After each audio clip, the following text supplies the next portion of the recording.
정말인가요? 내 이름은 종타쿠 오덕이죠. 우리 종자 여러분, 오늘 하루는 어떠셨나요? 오늘은 인기 애니메이션 규메카의 세간의 네즈코가 엄청난 먼친 캐릭이었다면 어떻게 될지에 대한 가상 시나리오 2부입니다. 이 영상에는 원작의 스포일러와 개인적인 견해가 있으니 그 점 유의하시길 바랍니다. 大丈夫ですか? 그럼 시작해볼까요?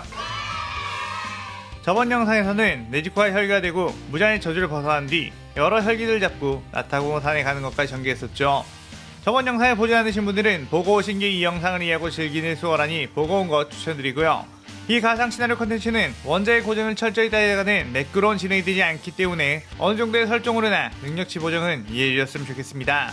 그럼 오늘의 가상 시나리오 시작하겠습니다. 탄지로는 네즈코와 함께 나타공산으로 올라가기 시작했는데 네즈코는 혈기들의 기운을 느끼고 굉장히 경계를 했죠. 탄지로는 그런 네즈코를 보며 긴장했고 어떤 일이 일어나도 네즈코만은 지켜야겠다는 생각을 했습니다. 그때 눈앞에는 수많은 귀할대원들이 있었는데 그들은 서로가 서로를 배려고 하고 있었고 탄지로는 멈추라며 소리쳤지만 자신의 의지가 아니라는 것을 어필하며 탄지로에게 달려들었죠. 네즈코는 탄지로를 공격하려는 귀할대원을 보자 탄지로를 지키기 위해 뛰어들어 공격하려고 했고 탄지로는 네즈코에게 인간은 다치게 해서 안 돼! 라고 소리쳤습니다. 그러자 네즈코는 귀할대원에게 향하던 발차기를 멈췄고 귀할대원이 휘두른 칼에 몸이 베이고 말았죠. 네즈코는 칼에 베이자 엄청난 흥분 상태가 되었고 손톱을 세워 핥히려고 하다가 탄지로의 말이 자꾸만 머리 맴돌며 잠게 되었습니다. 탄지로 역시 조종당했다고는 하나 네즈코의 칼을 휘두른 귀할대원에게 화가 날 수밖에 없었고 그 귀할대원의 칼을 발로 차며 일단 무장해제를 시켰죠.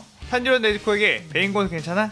라고 했는데 탄지로는 이라고 하며 전혀 아무렇지도 않음을 어필했는데 정말로 베인 곳이 이미 재생이 되어버린 듯 했습니다. 탄지로는 지금 이들은 조종을 당하고 있으니 조종하고 있는 혈기를 찾아야 한다고 했고 네즈코는 알겠다는 듯이 펄쩍 뛰어 나무 사이를 통통 뛰어 어디론가 가버렸죠.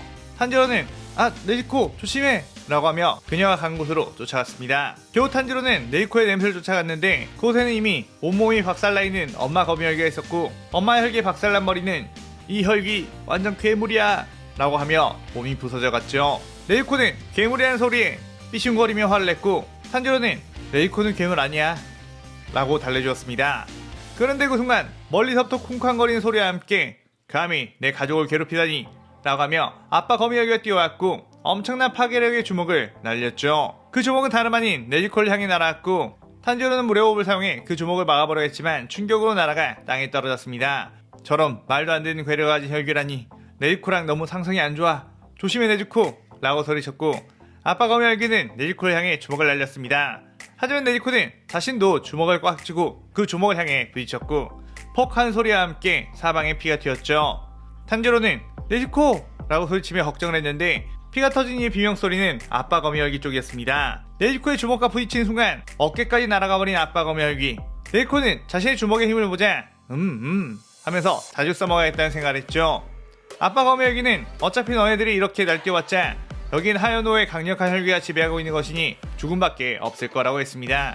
그러면서 아빠 혈기는 도망을 선택했고 네즈코와 탄지로는 그를 쫓지 않고 가만히 쳐다봤죠. 그런데 얼마 못 가 갑자기 온몸이 갈각이 조각이 나버렸고 하연호 루이가 걸어 나오며 도망을 가려 하면 죽음뿐이다 라고 했고 루이는 엄청난 기기로 탄지로를 압박했습니다. 확실히 12개월의 혈기는 차원이 다른 느낌이 있다는 걸 알고 우리가 저 녀석을 이길 수 있을까? 라는 걱정이 앞섰죠. 루이는 그 계집 혈기는 그래도 쓸만해 보이는데 내 가족이 되지 않겠냐는 제안했고 네즈코는 도리도리 고개를 흔들며 거부 의사를 표했습니다. 그러자 루이는 강제로라도 가족으로 만들어주겠다며 거미줄 혈기술로 네즈코를 공격했고 네즈코는 손톱으로 그 거미줄을 쳐내려고 했지만 넓은 범위의 거미줄에 온몸이 긁히기 시작했죠. 네즈코는 강력한 피지컬을 가지고 있긴 하지만 전투 경험은 없고 하얀급의 혈기를 사용하는 혈기술은 처음이라 대응하기가 쉽지 않았습니다. 탄지로는 네즈코가 온몸이 베어 피가 흐르자 도와주기 위해 칼로 거미줄들을 베어내곤 했지만 루이는 가소롭다며 탄지로에게 거미줄 집중 포화를 하기 시작했고 탄지로는 점점 방어하게 허거지며 결국에 거미줄에 묶이고 말았죠. 이대로 내가 거미줄을 당겨버리는 순간 네 오빠는 갈갈이 찢겨져 죽게 될 것이라며 사악하게 웃었습니다. 네즈코는 그 말 듣고 엄청난 분노를 하기 시작했고 루이는 더 분노해라. 다른 혈기들을 공포로 지배하는 것이 내 방식이지 라고 하며 탄지로를 더욱 압박하려고 했죠. 그런데 그때 네즈코가 루이의 거미줄을 잡았고 순간 네즈코의 피가 거미줄에 닿자 붉게 빛나며 불길이 일어나기 시작했습니다.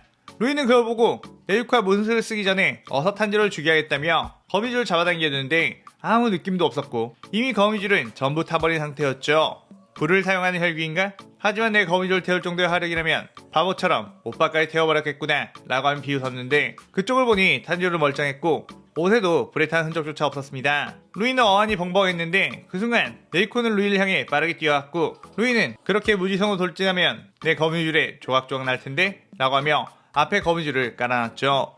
하지만 네이코는 혈기술 폭혈을 시작하며 몸 주변에 폭혈을 둘렀고 거미줄은 네이코의 몸에 닿자마자 불타버려 꼬부라지기 시작했습니다. 루이는 방어선이 무너지자 당황했고 어서 빨리 피해야 한다며 백스텝을 했는데 이미 네즈코의 주먹은 코앞까지 날아와 루이의 면상을 날려버렸죠. 루이는 저 멀리 날아가 고통스러워했는데 네즈코의 펀치에 맞은 부분이 재생이 잘 되지 않고 타들어가기 시작했습니다. 어디서 이런 괴물이 튀어나온 거냐며 도망가려고 했는데 순간 섬뜩한 기분이 들어 뒤를 돌아보니 이미 네즈코가 있었고 무차별 구타를 하기 시작했죠. 그 장면은 너무 난폭해서 탄지로조차 저래도 되나 싶을 정도였습니다. 루이는 온몸이 박살나며 재생이 되지 않기 시작했고 자신의 치유력 이상의 데미지가 쌓이자 몸이 붕괴되기 시작했죠. 그때 때마침 수주 기와 충주 시노부가 지원을 하러 왔고 탄지로와 네지코를 발견했습니다. 시노부는 혈기가 있는 거 보자 곧바로 벌레 호흡을 사용해 네지코를 향해 공격을 했고 기우는 시노부의 공격을 막으며 잠깐 기다리라고 했죠. 시노부는 이게 무슨 짓이냐며 규율 위반으로 큰 문제를 삼을 수 있을 정도라고 했습니다. 그게 저들은 어떠한 사정이 라고 하자마자 시노부는 기우를 쏙 피해 네지코에 날아가 공격을 했죠. 하지만 네지코는 가뿐하게 시노부의 찌르기를 피한 뒤 시노부의 팔목을 잡았고 탄지로의 눈치를 봤습니다. 탄지로는 안돼 네지코 그 사람은 인간이니까 해치지마 라고 소리쳤죠.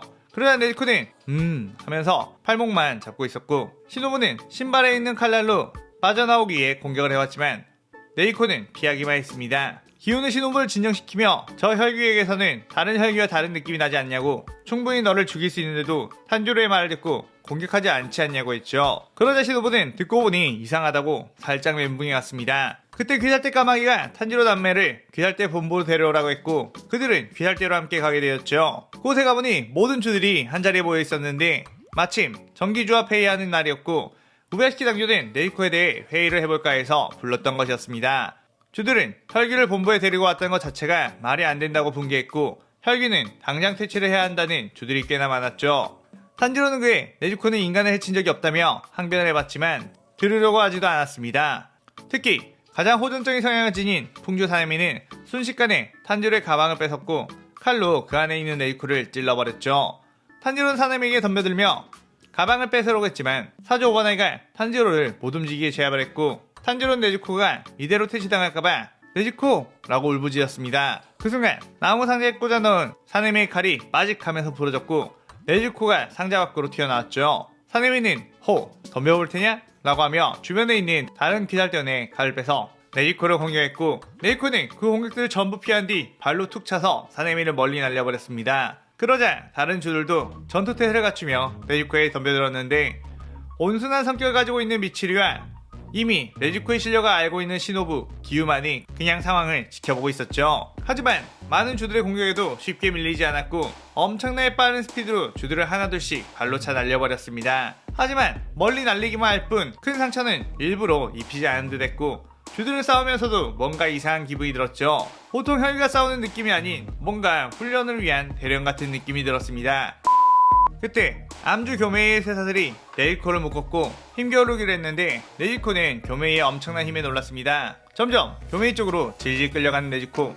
하지만 그 모습을 보고 주들은 경악을 했는데 귀살대 최고 전력이자 모든 주들이 힘으로 해보려고 해도 이길 수 없는 교메이에게 어느 정도 버틸 괴력을 가지고 있다는 게 놀라웠죠. 그러다가 이럴 때가 아니지 이 기회에 목을 베어야겠다 라고 생각했는데 갑자기 어느 순간 주들은 동시에 무언가를 깨달은 듯 공격을 하지 않았고 그때 우베야시키 당주가 나와 싸움을 그만두라고 했습니다. 우베야시키는 역시나 저 소녀는 태양을 극복한 혈기인가 보군요 라고 했고 탄지로는 그러고 보니 네즈코에게 비치고 있는 태양에도 네즈코가 아무렇지도 않아 하는 걸 보고 엄청나게 놀랐죠. 주들도 싸우다 보니 신경을 못 썼는데 지금 낮에 밖에서 싸우고 있음을 의식하게 되어 공격을 멈췄던 것이었습니다. 주들이 공격을 멈추자 네즈코도 흥흥 하면서 싸움을 멈췄는데 네즈코의 이러한 행동들 자체만으로도 지금까지 만난 혈기들과는 결이 다름을 느낄 수 있었죠. 우부야시키 당주는 기유에게 저 소녀에 대해서 주들에게 설명을 해주라고 했고, 기유는 자신이 처음 이 남매를 발견했을 때의 상황을 이야기해줬습니다. 하지만 그때보다 지금의 움직임들은 차원이 다르게 강해졌음을 느꼈다고 했죠. 우부야시키 당주는 스스로 무장의 저주를 풀어버린 것뿐만 아니라 인간을 잡아먹지 않고도 살아갈 수 있고, 인간이 먼저 공격하지 않는 한 적대감도 가지지 않는 혈기인이 좀 더 이들을 지켜보며 활용을 해보는 것이 어떻냐고 했습니다. 주들은 어쨌든 혈기가 하야노 루이를 퇴치하기도 했으니 결과적으로 귀살대에 도움이 되었고, 이들 역시 무장 퇴치를 목표로 하고 있음에 임시로 귀살대원으로의 동행을 허락하기로 했죠. 그렇게 결정이 되니 몇몇 주들은 네즈코에게 엄청난 관심을 가지게 되었고, 귀살대에 최종 병기 같은 느낌이 되려면 전투 능력을 기억했다는 생각을 했습니다. 그리하여 주들이 돌아가며 네즈코에게 전투 방법을 수련시켜주기 시작했는데, 교배는 괴력을 토대로 활용할 수 있는 것들, 풍주는 빠른 스피드를 활용할 수 있는 기술들, 생계는 여러가지 상황에 대응할 수 있는 방법들 등 네즈코에게 많은 도움을 줬습니다. 반면에 염주 큐드와 같은 귀살대원으로서의 책무와 가져야 할 정의에 대한 정신교육은 네즈코는 알아듣지 못하고 계속 포괄론이 되어 있었죠. 네즈코는 대부분의 주들과의 수련이 끝난 어느 날 본부 근처 마루에 앉아 구름을 구경하고 있는 하주 무이치로에게 다가가 옷자락을 잡았는데, 무이치로는 나는 너에게 가르칠 것이 없어. 넌 이미 나보다 강해 보이니까 이라고 했고, 네즈코는 고개를 도리도리 저으며 그게 아니라는 식의 어필을 했고, 그냥 옆에 앉아서 날아가는 나비와 떠다니는 구름을 멍하니 쳐다보며 있었는데, 무이치로는 그런 네즈코를 보고 뭔가 몽글몽글한 기분이 들며 이 시나리오 2부가 끝이 나게 됩니다. 원작에서 나온 네즈코의 서사 중 개인적으로 답답했던 부분이 조합 재판 때였는데, 그때 네즈코가 많은 고통을 당했던 걸 꼭 한번 이런 식으로 풀어내고 싶어 이런 전개를 해봤네요. 다음 시나리오 3부도 많은 기대 부탁드리고, 오늘의 가상 시나리오에 대한 감상평도 많이 남겨주세요. 오늘 영상 즐겁게 보셨다면 구독, 좋아요, 알림 설정 누르는 거 잊지 마시고요. 그럼 오늘은 이만. 사요나라.さようなら。